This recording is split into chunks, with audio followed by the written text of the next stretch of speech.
BRS కాంగ్రెస్ల నిరసనలతో Telangana assembly దద్దరిల్లుతోంది. ఇవాళ 6వ రోజు అసెంబ్లీ సమావేశాలు ప్రారంభం కాగానే ఈ రేసు రగడ మరింత రాజుకుంది. పోటాపోటీగా హస్తం, గులాబీ నేతలు నినాదాలు చేశారు. ఇరు పార్టీ నేతలు బాహాబాహికి దిగారు. ఆందోళనల మధ్య సభను వాయిదా వేశారు స్పీకర్.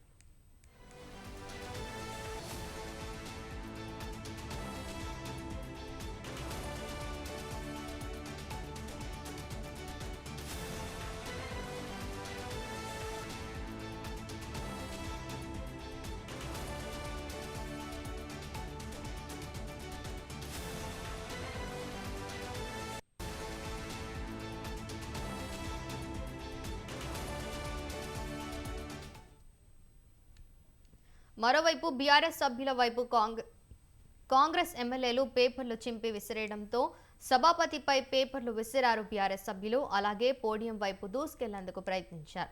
దీంతో వారిని మార్షల్స్ అడ్డుకున్నారు. ఈ పరిణామాలతో ఒకరిపై ఒకరు తీవ్ర స్థాయిలో ధ్వజమెత్తారు.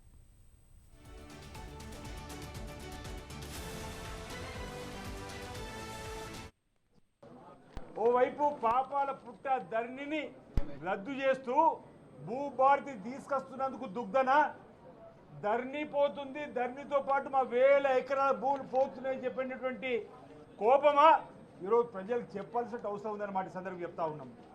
20 years ఇండస్ట్రీ అంటారు హరీష్ రావు గారు. 21 years క్రితం నుంచి నాకు అనుభవం ఉంది. 20 years ఇండస్ట్రీ అనేటువంటి వాళ్ళు ఈరోజు సభలో చేసిన దానికి క్షమాపణ చెప్పడే కాదు, ప్రజల ద్వారా ఈరోజు నేను ఒకటే కోరుతా ఉన్నా, అతను సభ నుంచి రాజీనామా చేసి పోయినా తప్పే అంటున్నా.